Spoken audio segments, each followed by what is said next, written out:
మొదటగా కేంద్ర ఆర్థిక మంత్రి నిర్మలా సీతారామన్ గారు తెలుగు ఆడపడుచు ఏకధాటిగా 8వసారి బడ్జెట్ ప్రవేశపెట్టడము తెలుగువాడిగా తెలుగు ప్రజలు కూడా అందరూ కూడా గర్విస్తూ ఉన్నారు. అదే రకంగా మహిళా లోకమంతా కూడా నరేంద్ర మోడీ ప్రభుత్వము మహిళలకు ఏ రకంగా గుర్తింపును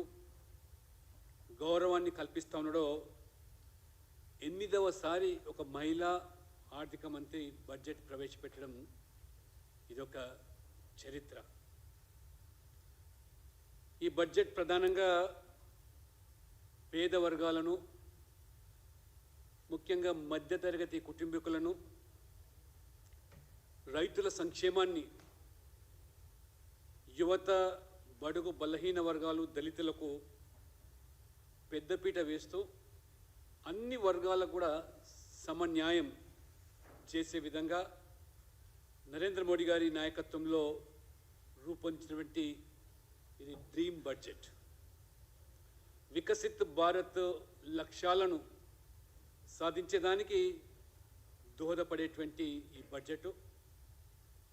దేశ ఆర్థిక వ్యవస్థను మరింత బలోపేతం చేయడానికి ఈ బడ్జెట్ చాలా కీలక భూమిక పోషిస్తుంది. ఒకవైపు ప్రపంచమంతా కూడా ఆర్థికంగా చిన్న భిన్నమైపోయి అతలాకుతలమవుతూ కరోనా నుంచి మొదలుకుంటే ఉక్రెయిన్ రష్యా యుద్ధం, ఇజ్రాయెల్ పాలస్తీన్ యుద్ధం, మరోవైపు అగ్రదేశమైనటువంటి అమెరికా అధ్యక్షుని ఎన్నిక తర్వాత ట్రంప్ నేతృత్వంలో ఏ రకంగా ఆర్థికంగా మరి ఇక్కట్ల పాలవుతున్నారో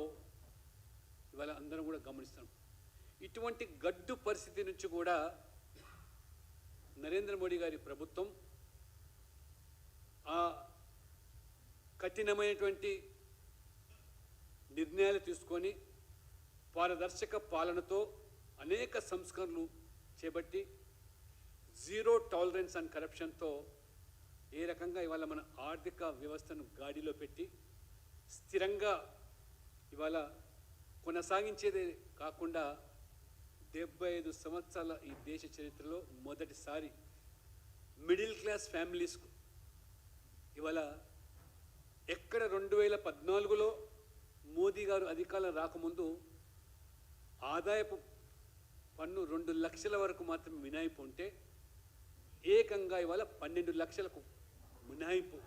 ఇచ్చిన ఖ్యాతి ఘనత నరేంద్ర మోడీ ప్రభుత్వానికి దక్కుతుంది.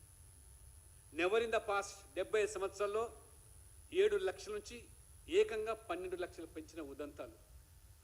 50,000 లక్ష మహా అంటే పెంచే సంస్కృతి నుంచి ఇవాళ ఆర్థికంగా ఈ దేశం ఎంత స్థిరంగా ఉందో దాదాపు 1 కోటి మంది ఇవాళ ఉపాధ్యాయులు, ఉద్యోగులు, శాలరీడ్ పీపుల్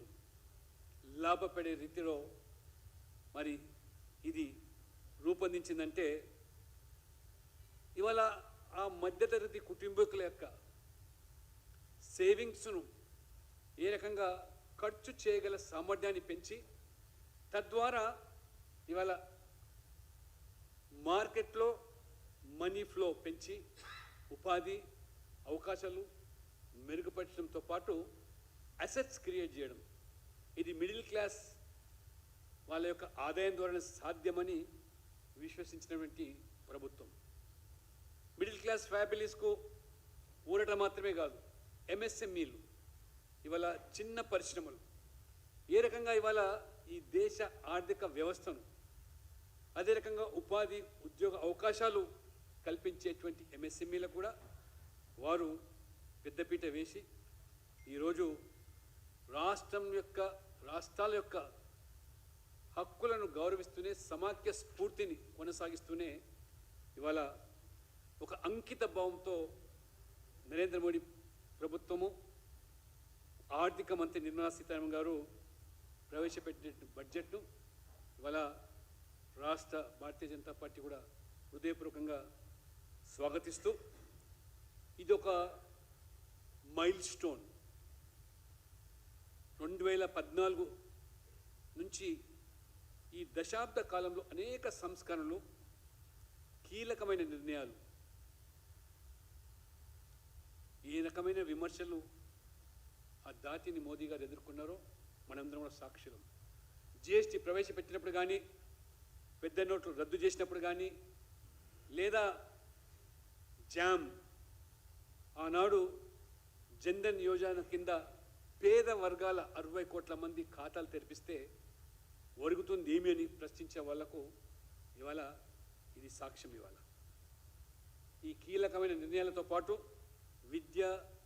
వైద్యానికి, మౌలిక వసతుల రంగాల్లో మరి చాలా స్పష్టమైనటువంటి అభివృద్ధి వల్ల కల్లారా చూస్తున్నాం. విద్యారంగంలో మెడికల్ సీట్స్ నుంచి పెంపుదల నుంచి మొదలుకుంటే